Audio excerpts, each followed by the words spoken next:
Hello everyone.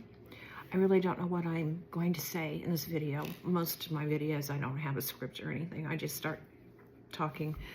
I have a subject matter and then I just go with it. So today's subject matter is going to be ovarian cancer. For those of you who have been here a while and been following along and you don't want to hear about it again, you can click out and I'll catch up with you the next time. But something's been, eating at me that I need to make another video about my experience and the symptoms, in the hopes that anyone who might have missed my first one that was done way back might catch this one and it might help someone. And I think it's kind of been on my heart because one of my really good friends that I worked with for a long time has been diagnosed in November or October. She started having symptoms in the summer. And I will say that everyone's symptoms and everyone's outcome is completely different. I mean, it is a total crapshoot. And with her, she had pain. She had pain, I think she described it as just below her, or just below or just above her navel. And when she would go to bend over and things like that, it kept getting worse and worse. That was the only thing she complained about. And that's how she got diagnosed. Me, I had symptoms for a good 6-8 months, maybe more, because my symptoms were more subtle and it wasn't pain that I had. A lot of times if you get diagnosed because of pain, that's a better outcome, because pain's going to drive you to the emergency room or to repeated doctor appointments. So my symptoms were as follows: heartburn, unrelenting, nothing helped it. I could drink a glass of water and I would have a horrid heartburn. I was taking the over-the-counter heartburn tablets. Nothing would help it, nothing. And then one day I woke up, just one day, willy-nilly, and I was bloated right here between my navel and under my breast, because a lot of times I will watch these videos about ovarian cancer and the woman simply says that she had bloating. My bloating, I want to be specific with you, bloating could be the entire abdomen. When someone says bloating, it could be the lower abdomen, like when you're constipated, or it could be up here. So I wish they would be more specific when they say that they were bloated, because it's helpful to know that. So mine was right here, and I had it like took away my waistline. I didn't have my waistline anymore, and I was just all bloated right here. I didn't really realize how badly I was bloated until somebody took, and not an anonymous, but just a snapshot of me with their phone, and I saw the picture and I was like, whoa, I really am putting on the weight there. It wasn't weight gain, it was just bloat. And the other symptoms that I had was something inside me just kept saying something's not right, but I don't know what it is. And fatigue. And also, and I hate to be blunt about this portion of my symptoms, and I'm not sure if everyone has this problem, but I had extreme bowel problems. And that was probably the first thing that I started to notice, was like, what is going on? Sporadically, I would have bouts with constipation versus diarrhea. And then that slowly turned into a daily, like I could set my watch by it, of when I would need to go to the restroom. And so it got to a point where I couldn't have my coffee or anything on the way to work. I would have to wait till I got there. Anything that I put in my mouth that hit my stomach immediately made that start. And start it did.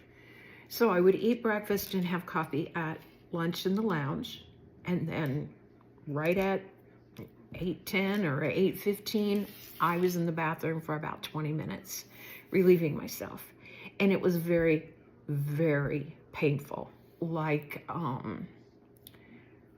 giving birth through your bowels. I mean, you know, if you're here for this video, you want to know everything. So I'm telling you. And so then I would clean myself up and go to work, and then I would rehydrate, and everything would be fine until the next morning. And I did that every single day for probably 5 months, 4 or 5 months. I got diagnosed with irritable bowel.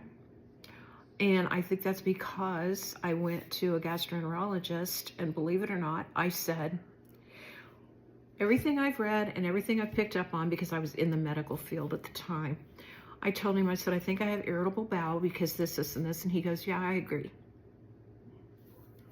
No testing, no nothing. And so, like a little child, because work was getting upset with me, I took my note back to my boss and I said, here, I've been diagnosed with this. And then I went on my merry way. Things kept getting worse and worse, and there was pain eventually towards the end in my ovary on my right side. I knew it was ovarian pain because I had had cysts when I was young, and at this point I was 56, and the doctor said you shouldn't be having cysts on your ovaries at this point, which started the ball rolling with blood tests and scans, ultrasounds. And that's when I got diagnosed. I was diagnosed officially with, I mean, we knew going in January of 2012 that I had cancer, but the biopsies and the surgery were done on February 29th of 2012. So February this year will be 13 years for me, and I was diagnosed, like most of us are, in stage 3, almost 4. They called it stage 3C. And, you know, I did chemo, the surgery, which I already mentioned, and the chemo didn't seem to work. I had something that they classify as clear cell. I had epithelial clear cell, grade 3 ovarian cancer. Anyone that asks me, or anyone doctor-wise or anything where it comes up, and I have to tell them my history, and I tell them what I just said, and they stop writing or typing and look at me and say, and you're still here, because statistically, I should not have made it that first year or two. Why I did, I don't know. There is some guilt with it when I see others that are suffering through it and can't get past it. But I guess that's the way it's supposed to be, right? And so, like I said, to a certain extent, you have to advocate for yourself. On YouTube, there is a series of videos called The Patient Story, and there are all different kinds of cancers and how they got diagnosed and what they had to go through to get a diagnosis. And some of them have to do with ovarian cancer, but all of them pretty much had to fight for themselves to figure out, look, I'm telling you there's something wrong. And after you tell a doctor or your family that you really feel like there's something wrong and you don't know and they can't find anything, then you're starting to get the whispers behind your back that you're a complainer, they've done all these tests, they don't know what it is, she's still griping, she's a hypochondriac. So it can be a lonely road. So if you have been diagnosed or you're about to be going to the doctor because you're suspicious and it turns out to be the worst, just know that a part of the worst of it is the lonely road, because people don't understand. People hear the word cancer and they're like, oh, bummer, I'll be here for you. And some people do stick around, some don't. but it's after. It's after the chemo. It's after you're given the all clear, which they call no evidence of disease on scan. That's when it gets lonely, because that's when you're like out here dangling from a tree branch all by yourself, still terrified, and nobody understands why you're still thinking about it. Because, you know, one doctor that I saw through this whole thing was very, very sweet and understanding. And she said, you know, cancer is very sneaky. And so we have to do, you know, the pelvic exams, and we have to do the, you know, A, B, C, D, E every 6 months to a year. Once you're at 5 years, a lot of doctors just try to push you out. I don't think that that is really what they're doing nowadays. I think they want to have a relationship with you all throughout, no matter how long it's been, which I think they should. You should see someone for these things, you know, after you've been diagnosed, for as many years as it takes. That's just my opinion. I did have to beg some doctors to go ahead and continue to see me after, you know, 7 or 8 years.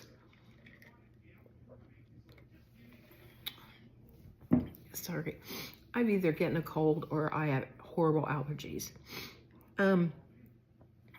But you know, it's easy to fall through the cracks. So I think I kind of got caught back up with my own health after kind of being, you know, lost out in the field by myself for a while. Because like she explained to me, it's sneaky.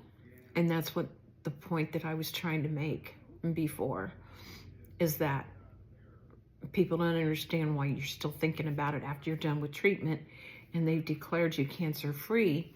And the reason you still are thinking about it is because it snuck up on you in the first place. And you weren't thinking cancer. And in fact, you were able to ignore some of your symptoms. And you don't want that to sneak up on you again. And it's like if you've been, you know, walking down the street and somebody comes up behind you and hits you in the head with a hammer. Are you just always going to trust that that person or another person's not going to walk up behind you and hit you with a hammer again? No. You're always going to be looking behind your back. You know, there of course is a fine line, you know, of freaking out over every little thing. Every little thing doesn't necessarily mean that you have cancer again. But the longer it goes on and you know your body, you know, you can discern the different things. So if you are having any symptoms, if you're having bloating, if you're having heartburn, that's a symptom that is rarely mentioned. If you're having a lot of fatigue, constipation, or diarrhea, or both back and forth, or of course, any kind of pain, insist. If you think there's something going on, insist on a CA-125 blood test and insist on an ultrasound. It's not money that's coming out of the doctor's pocket. It's not time that's coming out of the doctor's day. It's you. So don't hesitate. Ask for those things if you think they're necessary and could lead to a diagnosis. Pay attention to your body and good luck.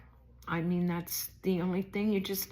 After that, you're just flying by the seat of your pants, basically. So my friend that I mentioned at the beginning, she's having another CAT scan tomorrow.